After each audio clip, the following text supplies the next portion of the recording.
What's up, y'all? It's Mike with Mad Mike's Customs. Working on this Kia alternator. I just wanted to do a demonstration of why this is bad and what makes it go bad. Kind of say there's oil saturated all on it. Like it should look like this color, but it's this color. And so what that means is, if you see the inside of it, right? But it's black, right? That means that oil was dripping on it. A lot of it, actually. This whole side is saturated in oil. All that. But, so, what it does, it dries out the inside. Also, this is a clutch pulley. So, not only is this an alternator. Hang on one second. Not only is this an alternator, but this is a clutch pulley. And so, this clutch pulley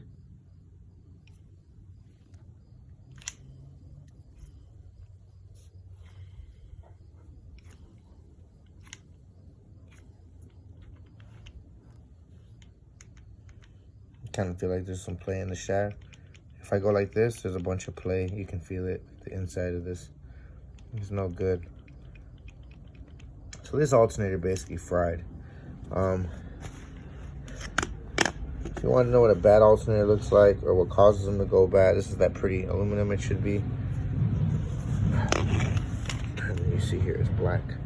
So oil getting in is what killed this one. It's a Kia alternator. We'll see this when it gets back from the repair shop. Michael and Mad Mike's Customs.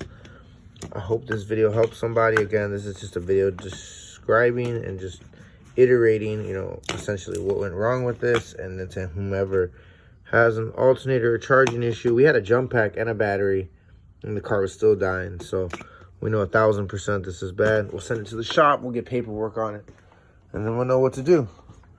All right, y'all. Michael with Mad Mike's Customs. Like and subscribe.